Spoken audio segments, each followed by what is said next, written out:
வணக்கம் நண்பர்களே. இன்னைக்கு நம்ம காண போற கதை ஒரு சிறுவன் எதிர்கொண்ட பயமுறுத்தும் அனுபவத்தை பற்றியது. நிச்சயமாக இந்த கதையை இரவில் மட்டும் கேட்காதீங்க. சென்னையின் புறநகரில ஒரு பழைய வீடு.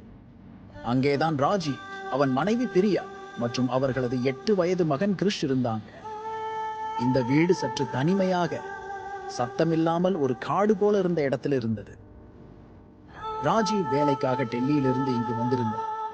வீடு வாடகைக்கு எடுத்ததுதான் முதல் தவறு என்றே பின்னாடி தெரியும். வீட்டுக்குள் அடிக்கடி சில வினோத சத்தங்கள் கேட்கப்பட்டது. சுவரில மாயமான கரைகள், காற்றே இல்லாத இடத்துல கதவுகள் தானாகவே ஆடும். ஆனால் இவையெல்லாம் அவர்களால் முதலில் பெருசா கவனிக்கப்படல.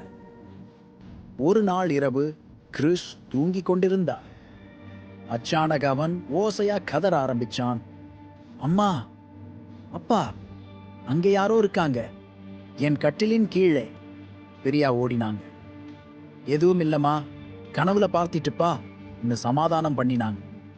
ஆனா அது கனவு இல்லை. அடுத்த சில நாட்களில் கிறிஷ் தினமும் ஒரே மாதிரியான கனவுகளை பற்றி பேச ஆரம்பிச்சான். ஒரு கருப்பு சாயம் போன்ற உருவம், கண்கள் மட்டும் சிவப்பா வெளிச்சமா பிரகாசிக்குது. அது தினமும் அவனை பார்த்து சிரிக்குது, அவன் அருகே வருது, பின்னாடி ஒளிந்து நிக்குது. ஒரு நாள் கிறிஸ் பேசாமலேயே தூங்குற மாதிரி இருந்துவிடு. பிறகு அவரை எழுப்பிக்க முடியவே இல்லை. உடம்பே குளிர்ந்து போச்சு. மருத்துவமனைக்கு எடுத்துக்கிட்டாங்க.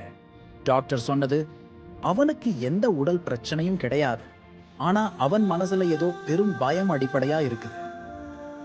பிரியாவும் ராஜீவும் வீடுக்கு திரும்பியதும் ஒரு பழைய அலமாரி திறக்க முயற்சி பண்ணினாங்க. அப்பதான் அந்த வீட்டுக்காரர் வச்சு போன பழைய பேப்பர் புகைப்படங்கள் கிடைத்தது. அந்த புகைப்படம் பார்த்தா அந்த வீட்டுல 25 வருஷத்துக்கு முன்னாடி ஒரு குடும்பம் இருந்தது. ஒரு பெண், கணவன், ஒரு சிறுவன். அந்த சிறுவன் தான் துரதிர்ஷ்டவசமாக வீட்டுல விழுந்து இறந்திருக்கான். அப்புறம் அந்த வீட்டுல யாரும் குடியிருந்ததே இல்லை. அந்த பெண்ணின் முகம்தான் கிறிஷ் வர்ணனை பண்ணுன மர்ம உருவத்தோட 100% ஒத்து போயிருக்கு. ராஜி ஒரு தந்திரவாதியை அணுகினார். அந்த தந்திரவாதி வீட்டுக்கு வந்ததும் உடனே சொன்னார், இங்க ஒரு சிறுவன் ஆன்மா இருக்குது. அவன் தனிமை, வலி, கோபம் எல்லாத்தையும் உங்க பையன் கிட்ட சேர்த்துக்கோ இருக்குது. அதுக்கு தீர்வா ஒரு இரவு முழுக்க பூஜை, மந்திரம், பூச்சிதறல் எல்லாம் நடத்தினாங்க.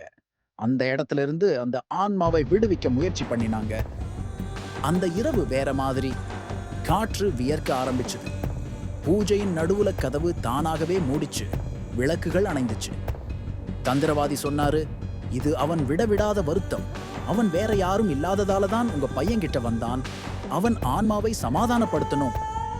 அந்த வீட்டில் இருந்த குடும்பத்தின் பெயரையும் புகைப்படத்தில் உள்ள பெயரை வைத்து அவன் பெற்றோர்கள் மரணிச்ச நேரத்தையும் சொன்னார். அப்பதான் அந்த ஆன்மா மெதுவா வெளிச்சத்தில் மறைந்தது. அடுத்த நாள் காலை கிறிஷ் எழுந்தான்.